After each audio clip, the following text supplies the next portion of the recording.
Chapter 17. It was indeed a triumphant day to Mr. Bertram and Maria.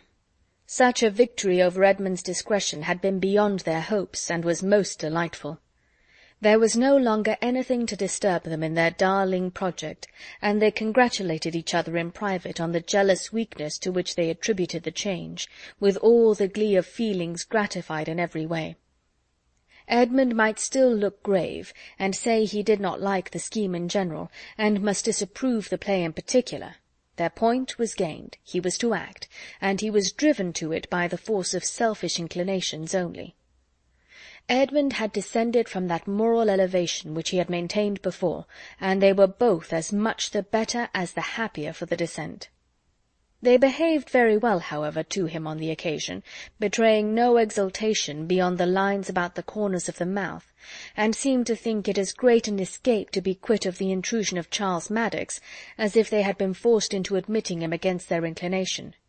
To have it quite in their own family circle was what they had particularly wished.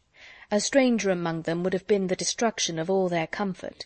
And when Edmund, pursuing that idea, gave a hint of his hope as to the limitation of the audience, they were ready, in the complaisance of the moment, to promise anything. It was all good humour and encouragement. Mrs. Norris offered to contrive his dress. Mr. Yates assured him that Anne Halt's last scene with the Baron admitted a good deal of action and emphasis, and Mr. Rushworth undertook to count his speeches. "Perhaps," said Tom, "Fanny may be more disposed to oblige us now. Perhaps you may persuade her." "No, she is quite determined. She will certainly not act."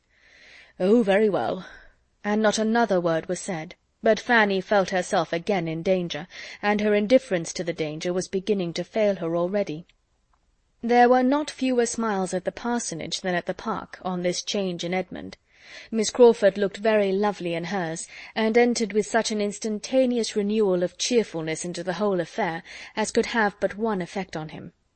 He was certainly right in respecting such feelings, he was glad he had determined on it, and the morning wore away in satisfactions very sweet, if not very sound. One advantage resulted from it to Fanny.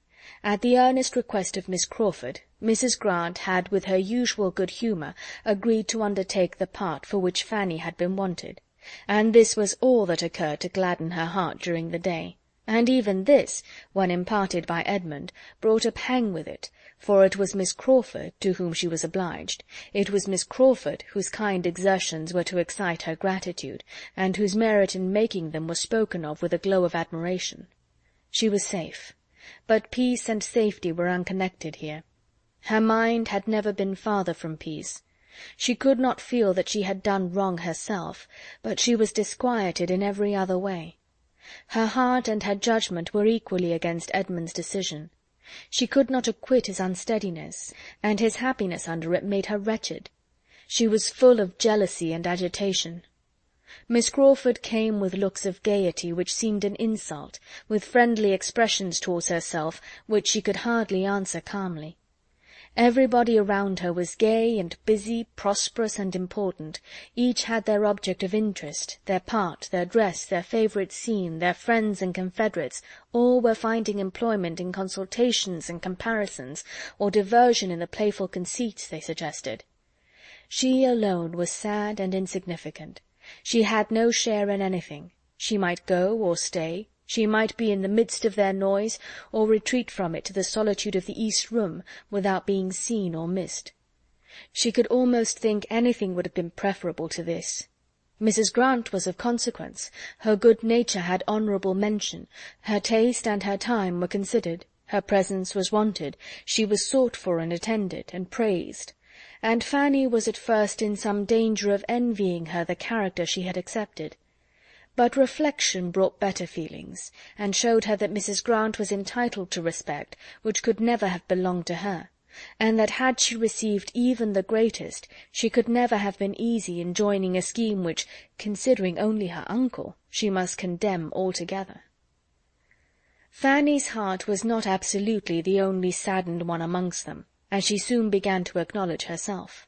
Julia was a sufferer too, though not quite so blamelessly. Henry Crawford had trifled with her feelings, but she had very long allowed, and even sought, his attentions, with a jealousy of her sister so reasonable as ought to have been their cure. And now that the conviction of his preference for Maria had been forced on her, she submitted to it without any alarm for Maria's situation, or any endeavour at rational tranquillity for herself. She either sat in gloomy silence, wrapped in such gravity as nothing could subdue, no curiosity touch, no wit amuse, or, allowing the attentions of Mr. Yates, was talking with forced gaiety to him alone, and ridiculing the acting of the others. For a day or two after the affront was given, Henry Crawford had endeavoured to do it away by the usual attack of gallantry and compliment, but he had not cared enough about it to persevere against a few repulses, and becoming soon too busy with his play to have time for more than one flirtation, he grew indifferent to the quarrel, or rather thought it a lucky occurrence, as quietly putting an end to what might ere long have raised expectations in more than Mrs. Grant. She was not pleased to see Julia excluded from the play, and sitting by disregarded, but as it was not a matter which really involved her happiness, as Henry must be the best judge of his own, and as he did assure her, with a most persuasive smile, that neither he nor Julia had ever had a serious thought of each other, she could only renew her former caution as to the elder sister, entreat him not to risk his tranquillity by too much admiration there, and then gladly take her share in anything that brought cheerfulness to the young people in general, and that did so particularly promote the pleasure of the two so dear to her. "I rather wonder Julia is not in love with Henry," was her observation to Mary. "I dare say she is," replied Mary coldly. "I imagine both sisters are." "Both? No, no, that must not be. Do not give him a hint of it. Think of Mr. Rushworth." "You had better tell Miss Bertram to think of Mr. Rushworth. It may do her some good. I often think of Mr. Rushworth's property and independence, and wish them in other hands, but I never think of him. A man might represent the county with such an estate. A man might escape a profession and represent the county. I dare say he will be in Parliament soon. When Sir Thomas comes, I dare say he will be in for some borough, but there has been nobody to put him in the way of doing anything yet."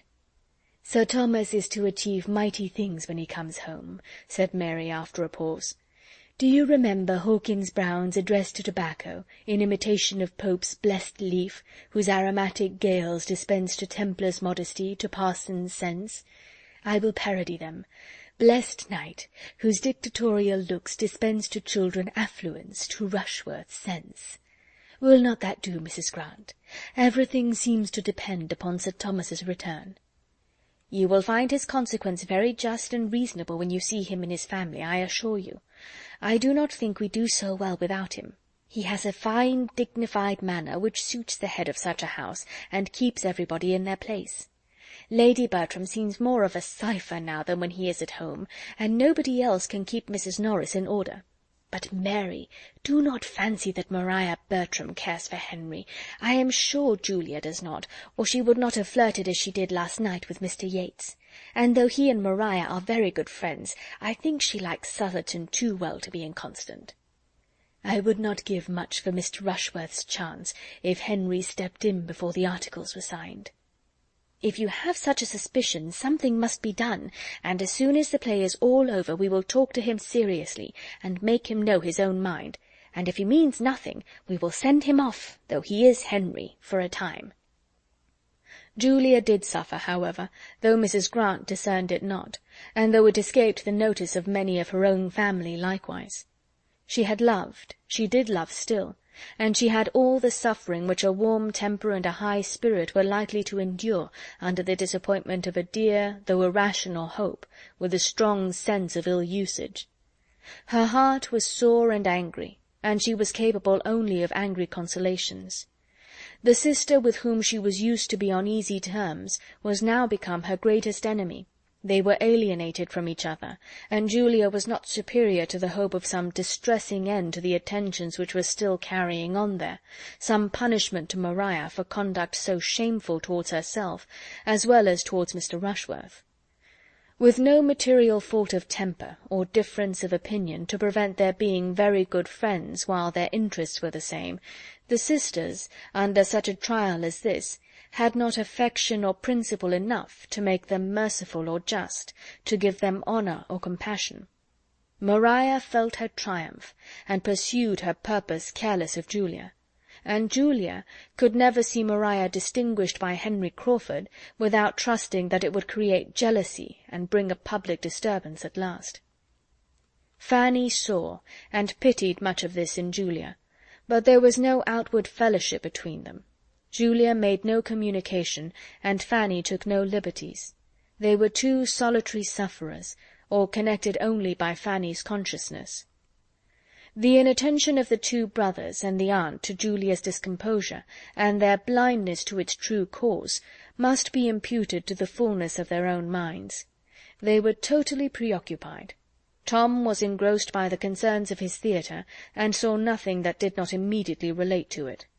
Edmund, between his theatrical and his real part, between Miss Crawford's claims and his own conduct, between love and consistency, was equally unobservant, and Mrs. Norris was too busy in contriving and directing the general little matters of the company, superintending their various dresses with economical expedient, for which nobody thanked her, and saving, with delighted integrity, half a crown here and there to the absent Sir Thomas, to have leisure for watching the behaviour or guarding the happiness of his daughters.